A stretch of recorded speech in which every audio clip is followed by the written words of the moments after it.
Bring Cat Studios. Vipin makwena na kwenda skafanana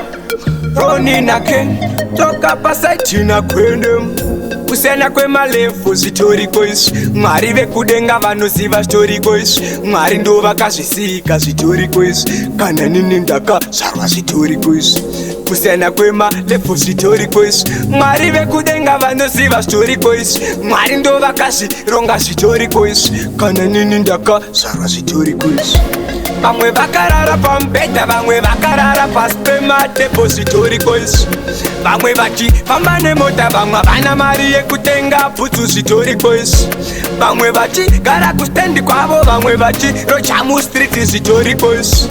Vamwe vachigona kuschool, vamwe vatori matofobva kutara upenyu unotenderera sefiri zviriko futi unotenderera sefiri zviriko upenyu unotenderera sefiri zviriko futi unotenderera sefiri zviriko upenyu unotenderera sefiri zviriko futi unotenderera sefiri zviriko upenyu unotenderera sefiri zviriko futi unotenderera sefiri zviriko zina zvingotangi nekuputika zvinomboramba zvakamira zvakangostika kune vaya vanovenga vanotangoseka hanza pana chanogona patana chifeka usaite give up iwe never give up chingoramba wakabatirira hope iwandera uchakwira patop kune vanovenga simudza rokotisha kuita kwako ita zvinhu zvako une tariro usagare uchichema sepamariro mwari vekudenga vachakupa win rimwe remazuva rauchabata masinjaja Jaja bless ramba uchimhanya usabude muresi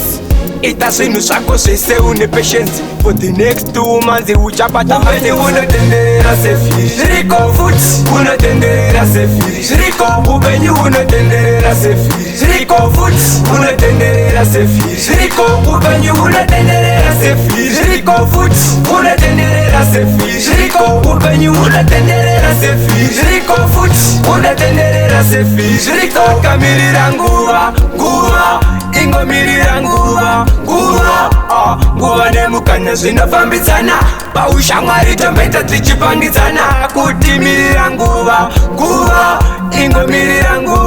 nguva nemukana zvinofambidzana paushamwari tombeta tichipangidzana upenyu unotenderera sefiri zviriko futi unotenderera sefiri zviriko upenyu unotenderera sefiri zviriko futi unotenderera sefiri zviriko upenyu unotenderera sefiri zviriko futi unotenderera sefiri zviriko upenyu unotenderera sefiri zviriko futi unotenderera sefiri zviriko upenyu unotenderera sefiri zviriko futi unotenderera sefiri zviriko upenyu unotenderera sefiri zviriko futi unotenderera sefiri zviriko upenyu unotenderera sefiri zviriko futi unotenderera sefiri zviriko upenyu unotenderera sefiri zviriko futi unotenderera sefiri zviriko